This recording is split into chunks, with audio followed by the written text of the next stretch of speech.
$500,000. That's the number everyone treats like a finish line.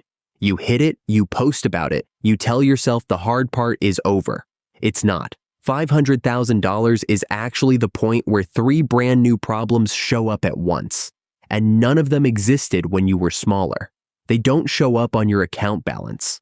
They show up quietly in the math over the next few years. And if nobody's told you about them yet, you're about to lose ground without ever seeing it happen. Here's the strange part.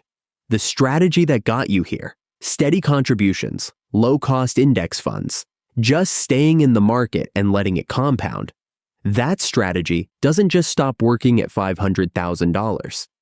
It actively starts working against you if you don't adjust it. 3 things change the moment you cross this line. Your tax bill on your own gains gets heavier. The order your returns arrive in starts to matter almost as much as the returns themselves. And your spending, quietly, without you noticing, starts creeping up to match a number that used to feel unreachable. Every one of those 3 is invisible on a bank statement. You won't see a warning. You'll just see your progress slow down a few years from now and wonder why. If you're building toward this number yourself, stick around, because we're going to walk through the actual math on all 3, and what changes once you're past it. Quick heads up before we dive in. The numbers here are general education, built on typical assumptions, not advice built around your specific situation. So treat them as a starting point and run your own numbers before making any big moves. If content like this is useful to you, subscribing means you won't miss the next stage of this exact walk, because there's more of this ladder to climb. When your account was smaller, taxes on your investment gains were basically background noise. A few $100s here or there. Nobody plans around background noise. At $500,000, that noise turns into a real number. Say your portfolio grows a typical 7% in a year. On $500,000, that's $35,000 of gains. If a meaningful chunk of that sits in a regular taxable brokerage account instead of a retirement account, long-term capital gains tax alone can take 15 to 20% of it. That's $5,000 to $7,000 gone every single year, just from the account structure you happen to use. Here's what makes it worse. That's not a one-time hit. It's a recurring drag that compounds against you the exact same way growth compounds for you, except in reverse. The bigger your account gets, the bigger that yearly bite gets too. And it's not evenly distributed. Money sitting in a Roth account grows completely untouched by this. Money sitting in a traditional retirement account gets taxed later on your terms when you control the timing. Money sitting in a plain taxable brokerage account gets hit every single year, whether you touch it or not. 3 accounts, same balance. 3 completely different outcomes 10 years from now. So what do people with real money actually do differently here? It comes down to which accounts they grow first. And that answer isn't obvious until you see the numbers side by side. When you had $10,000, a bad year in the market barely registered. Lose 15% of $10,000 and you're out $1,500. Annoying, but you keep contributing and it washes out. Lose 15% of $500,000 and you're out $75,000. Same percentage, completely different life event. This is called sequence of return risk, and almost nobody explains it in plain terms. It's not about your average return over 10 years. It's about the order those returns show up in. 2 people can have the exact same average return over a decade, and one of them ends up with way more money, purely because of when the bad years happen to land. Early in your investing life, a crash is actually a gift. You're buying more shares at a discount, and you have decades for it to recover. But the closer you get to actually needing this money, retirement, a major purchase, walking away from work, the more a crash at the wrong moment can permanently shrink what you end up with, even if the market fully recovers afterward. And crossing $500,000 is usually the point where people start planning around an actual date instead of someday. Think about two people who both average the same 8% a year over 10 years. One of them gets hit with a bad year right at the start, while their balance is still small, barely a dent in dollar terms. The other gets hit with that same bad year once their balance has grown large and starts pulling money out around the same time. Same average return, same 10 years, but the second person can end up with meaningfully less money to show for it purely because of timing they never controlled. And there's a specific age and dollar combination where this risk peaks hardest, which is exactly where a lot of people make their biggest mistake without realizing it. Here's the one nobody wants to admit to. The moment your net worth crosses $500,000, something shifts in your head, even if you don't notice it happening. You start telling yourself you've earned a nicer car, a slightly bigger place, more takeout, because you deserve it after all that saving. None of these decisions feel reckless in the moment. They feel like small, reasonable upgrades.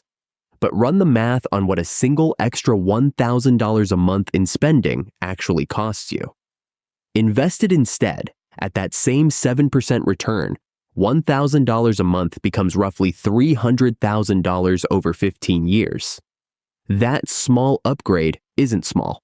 It's a second car, a down payment, sometimes an entire early retirement timeline, quietly traded away for conveniences you'll barely remember in 5 years. Picture someone who gets a raise right around the time they cross $500,000, an extra $1,500 a month.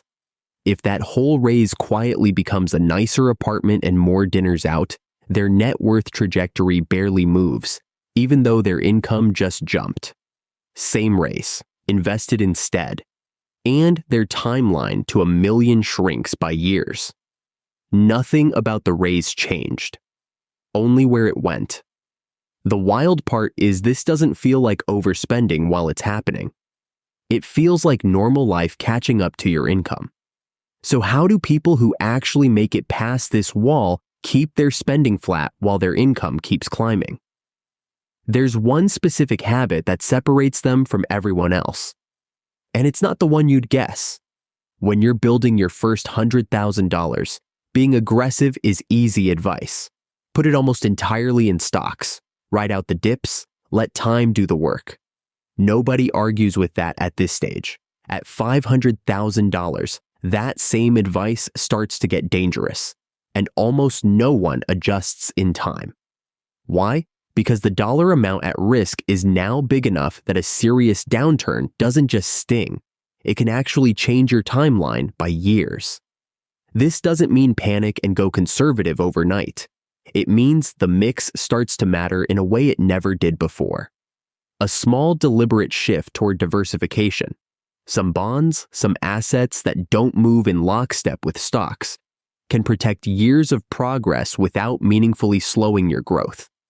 As an example, someone might shift a portfolio from 90% stocks down to somewhere around 80%, with the rest spread into bonds and other assets that hold steadier, giving up only a small sliver of long-term growth. In exchange, you cut how hard a bad year can actually hurt you by a real, measurable amount. That's not playing it safe. That's protecting the progress you've already put years into building. The problem is figuring out how much to shift and when. Too early, and you're leaving real growth on the table for decades.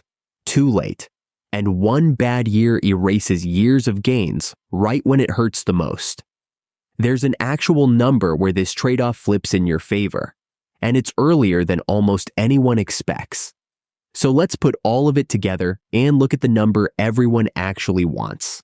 How long does $500,000 really take to become $1 million?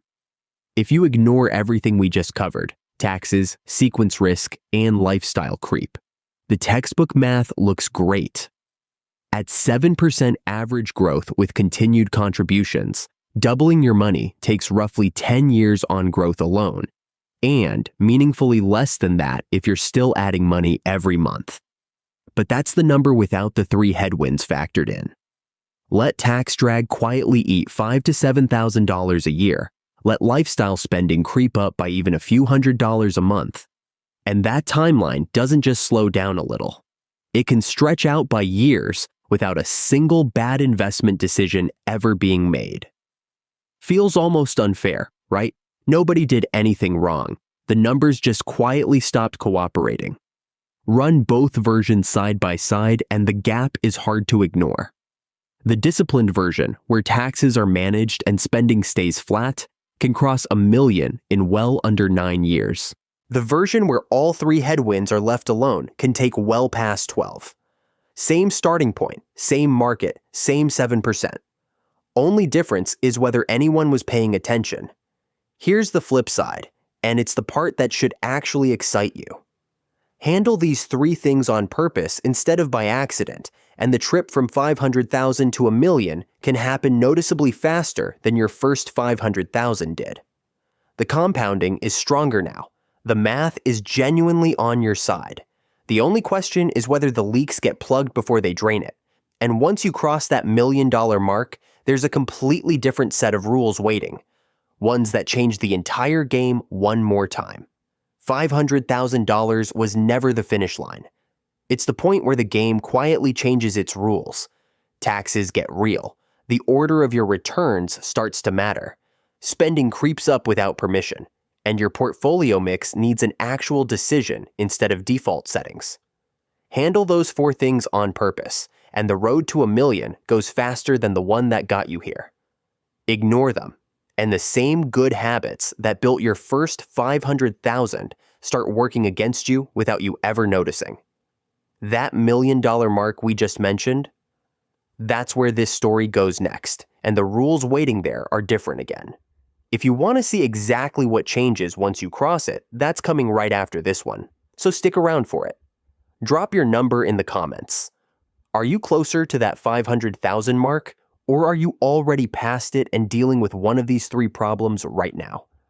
I'd genuinely like to know where everyone watching actually stands.